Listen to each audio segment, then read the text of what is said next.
ભારત જેવો દેશ જ્યાં સૂર્યની સીધી અને તેજ કિરણો પડતી હોય છે ત્યાં સ્ત્રી હોય કે પુરુષ કોઈ પણ સનસ્ક્રીન લગાવવું ખૂબ જ આવશ્યક હોય છે.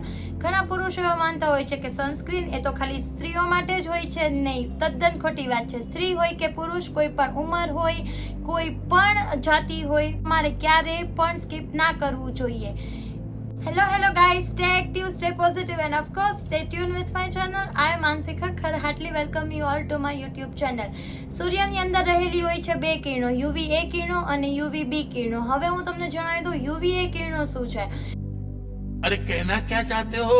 UVA કિરણો સૂર્યની અંદર રહેલી લેયરની એકદમ પતલી એક લાઈન જેવી કિરણો જે સ્કિનની ફર્સ્ટ લેયરની અંદર એન્ટર થાય છે, જેને આપણે ડર્મિસ કહી શકીએ છીએ.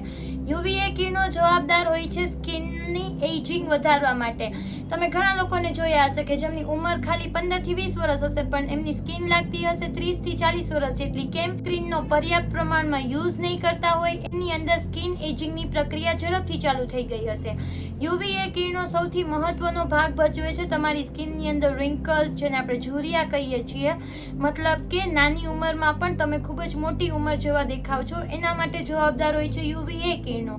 UVB કિરણો શું છે?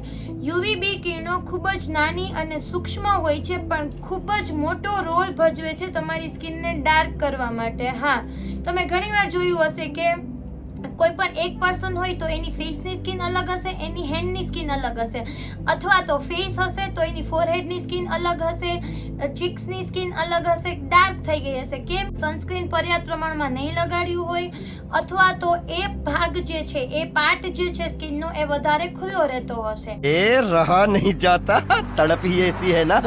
नहीं સ્કિન કેન્સર થવા પાછળના ઘણા બધા કારણોમાં એક મૂળભૂત કારણ હોય છે UVB કિરણો. UVB કિરણો ખૂબ જ મહત્વનો રોલ પ્લે કરે છે સ્કિન કેન્સર થવા પાછળનો.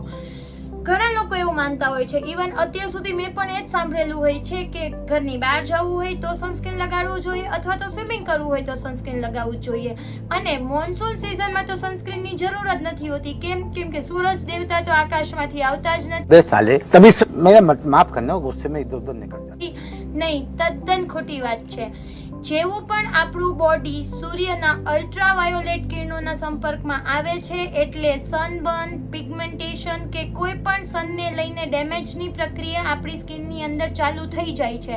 ભલે આપણે ઘરની અંદર હોય, ઘરની બહાર હોય, સ્વિમિંગ કરતા હોય, ના કરતા હોય, કોઈ પણ હોય, કિરણો જ્યારે આપણા બોડીના સંપર્કમાં આવે છે એટલે એની ઇફેક્ટ ચાલુ થઈ જ જાય છે.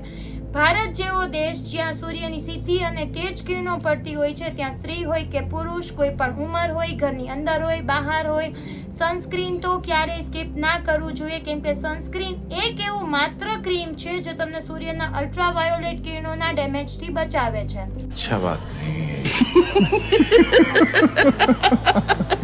ઘણા લોકોને એવો પણ પ્રશ્ન હોય કે ઓકે, જે ભાગ સૌથી વધારે ખુલ્લો રહેતો હોય, જેમ કે ફેસની સ્કિન સૌથી વધારે ખુલ્લી રહેતી હોય છે, હેન્ડ્સની સ્કિન વધારે ખુલ્લી રહેતી હોય છે, તો ખાલી ફેસ અને હેન્ડ્સ ઉપર જ સનસ્ક્રીન લગાવવી જોઈએ, ફૂલ બોડી ઉપર શું કામ સનસ્ક્રીન લગાવવું જોઈએ?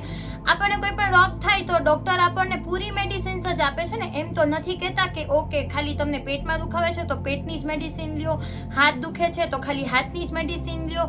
નહીં, કેમ કે કોઈ પણ મેડિસિન લ્યો, કોઈ પણ વસ્તુ તમે અપ્લાય કરો તો એ પૂરા બોડી માટે હોવું જોઈએ. કેમ કે કિરણો તમને નથી ખબર હોતી કે તમારા બોડીના કયા પાર્ટ ઉપર ઈ પડે છે, તમારે એની વધારે જરૂર હોય છે. ઇવન તમે જોયું હશે કે તમારી જે બેકની સ્કિન હશે એ વધારે ડાર્ક થતી હશે. કેમ? કેમ કે આપણે અહીંયા મોઇશ્ચર બી નથી લગાવતા અને સનસ્ક્રીન તો બિલકુલ લગાવતા જ નથી. કેમ કે જે ભાગ ઓપન રહેતો હોય ત્યાં જ સનસ્ક્રીન લગાવવું જોઈએ. બેક તો ક્યારેય ઓપન હોતું જ નથી તો ત્યાં સનસ્ક્રીન શું કામ લગાવવું જોઈએ? જ્યાં પણ સૂરજના કિરણો પડશે ત્યાં ઇફેક્ટ તો થશે જ, એટલે સનસ્ક્રીન તો તમારે પૂરતા પ્રમાણમાં લગાવવું જોઈએ. તમારા બોડીના તમામ પાર્ટ ઉપર સનસ્ક્રીન લગાવવું જ જોઈએ. But additionally just because face અને હેન્ડ્સની સ્કિન જે છે એ વધારે ઓપન રહેતી હોય છે, જે સૂર્યના ડાયરેક્ટ કોન્ટેક્ટમાં આવે છે, તો ત્યાં તમારે સનસ્ક્રીન વધારે પ્રમાણમાં લગાવવું જોઈએ. ઇવન ફેસ માટે તો 3 ફિંગર રૂલ બી છે કે તમારે આ જે 3 ફિંગર્સ છે ત્યાં સનસ્ક્રીન લઈને પૂરતા પ્રમાણમાં તમારી સ્કિન ઉપર સનસ્ક્રીન લગાવવું જોઈએ. હવે શું તમે સનસ્ક્રીન લેવા જાઓ ત્યારે ગમે એડવર્ટાઇઝમેન્ટ જોઈને જસ્ટ કોઈના કે કોઈ પણ બ્રાન્ડનું તમે સનસ્ક્રીન લઈ આવો છો? નહીં, તદ્દન ખોટી વસ્તુ છે. કોઈ પણ તમે વસ્તુ લેવા જાઓ ખાલી સનસ્ક્રીન નહીં, તો તમારે પહેલા તો તમારા ડોક્ટરને કન્સલ્ટ કરવું જોઈએ. હવે તો તમારા ડર્મેટોલોજીસ્ટ મતલબ કે સ્કિનના જે ડોક્ટર હોય એ પણ ખૂબ જ સારા એવા સનસ્ક્રીન તમને સજેસ્ટ કરે છે. જો એ પણ ના કરવું હોય તો તમારે પહેલા સર્ચ કરી લેવું જોઈએ કે તમારા સનસ્ક્રીનની અંદર SPF નું લેવલ કેટલું છે. SPF મીન્સ સન પ્રોટેક્શન ફેક્ટર. પણ અત્યારે મોન્સૂન સિઝન ચાલે છે તો કિરણોનું જે પ્રમાણ છે એ થોડું ઓછું હોય છે, તો એટલીસ્ટ તમે SPF 15 લ્યો તો પણ એ પર્યાપ્ત હોય છે તમારી બોડી માટે કે તમારી સ્કિન માટે. મેઇન 3 ઇન્ગ્રેડિયન્ટ હોય છે જે તમારા સનસ્ક્રીનની અંદર હોવા જ જોઈએ. ફર્સ્ટ છે ઝિંક ઓક્સાઇડ, સેકન્ડ છે ટાઇટેનિયમ ઓક્સાઇડ એન્ડ થર્ડ છે આયરન ઓક્સાઇડ. આ 3 ઇન્ગ્રેડિયન્ટ જો તમારા સનસ્ક્રીનની અંદર હોય તો તમારે કોઈ પણને પૂછવાની જરૂર નથી. આ સનસ્ક્રીન તમે ખરીદી જ લેજો, પણ પૂરતા પ્રમાણમાં ઓવરઓલ બોડીમાં સનસ્ક્રીન અપ્લાય કરવાનું હોય છે, નહીં કે ખાલી ચહેરા અને હાથ ઉપર. તો બસ આજના વિડીયોમાં આટલું જ જ્ઞાન હતું મારા તરફથી. આઈ હોપ કે તમને મારો આ વિડીયો ગમ્યો હોય. If you did then please do like, share and subscribe. મને ખુશી થશે કે તમે મને કમેન્ટ કરશો કે તમારે મારો નેક્સ્ટ વિડીયો કઈ માહિતી ઉપર જોઈએ છે. કોઈ પણ વસ્તુ મારી સાથે ડિસ્કસ કરવી હોય, કોઈ પણ પ્રોડક્ટની નોલેજ જોતી હોય. હમણાં તો માર્કેટમાં ઘણા બધા ન્યૂ પ્રોડક્ટ્સ લોન્ચ થઈ છે. જો તમે એને લઈને અનશ્યોર હોય કે આ પ્રોડક્ટ કેવો હશે, મારી બોડી ઉપર કેવું રિએક્ટ કરશે, લેવું જોઈએ ના લેવું જોઈએ, તો તમારે એ પ્રોડક્ટ પરચેસ કરવાની જરૂર નથી. તમે મને જસ્ટ એનું નેમ કમેન્ટ કરી આપજો, હું એ પ્રોડક્ટ લઈ આવીશ અને એના ડિટેલથી રિવ્યૂ શેર કરીશ. કેવી સરસ મજાની ફેસિલિટી હતી. Then do thumbs up this video.